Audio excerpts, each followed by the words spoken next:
Hello बच्चों, let's read the question. The question says contribution of each atom per unit cell at phase center in a FCC unit cell is 1, 2, 0.5, 2.5.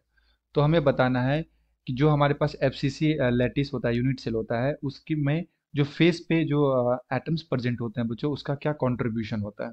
Okay, सो सबसे पहले बात करते हैं बच्चों की concept face centre cubic cell. Face centre cubic cell, जिसे हम लोग शॉर्ट फॉर्म में FCC भी लिखते हैं। ठीक है, तो फेस सेंटर क्यूबिक सेल में क्या होता है कि जो भी एटम्स होते हैं ये कहाँ प्रेजेंट होते हैं बच्चों, ये होता है कॉर्नर पे, कॉर्नर ऑफ द क्यूब। और सेकेंड होता है face centre of the cube, face centre of the cube. तो हमें जो फेस सेंटर पे जो एटम्स हैं इसका कंट्रीब्यूशन बताना है। ठीक है, तो अगर हम लोग इसका स्ट्रक्चर देखें तो इस तरह से हमारे पास ये है unit cell FCC। Okay, and इस यूनिट सेल के फेस के सेंटर पे क्या प्रेजेंट है बच्चों, एटम्स प्रेजेंट है। तो फेस के सेंटर पे भी होता है, कॉर्नर पे भी होता है। तो अभी हम लोग यहाँ पे फेस के सेंटर वाले को कंसीडर करते हैं क्योंकि हमसे पूछा जा रहा है फेस सेंटर वाला। तो यहाँ पे क्या होगा कि इसके जस्ट एक बगल में भी हमारे पास क्यूब होंगे बच्चों, इस तरह से। ठीक है,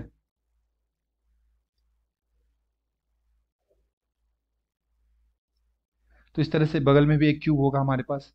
एंड ये जो फेस है हमारे पास, ये फेस का जो सेंटर है वो कितने क्यूब के लिए कॉमन हो रहा है, 2 के लिए। तो हम लोग बोल सकते हैं one face, one face is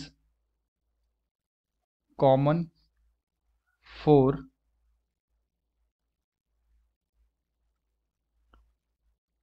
two cubes, so its contribution।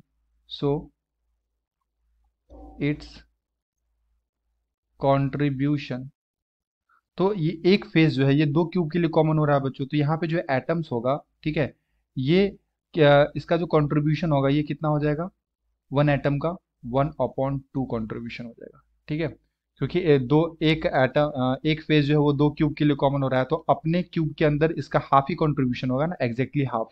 और हाफ इस क्यूब के अंदर कंट्रीब्यूशन होगा, इसलिए इसका जो कंट्रीब्यूशन आता है ये कितना आता है, हाफ आता है, जिसको हम लोग 0.5 भी कंसीडर कर सकते हैं, लिख सकते हैं। ठीक है, तो यहाँ पे जो करेक्ट आंसर हो जाएगा बच्चों हमारा, ये क्या हो जाएगा, ऑप्शन सी हो जाएगा, 0.5। Hope you have understood it well. Best of luck, thank you.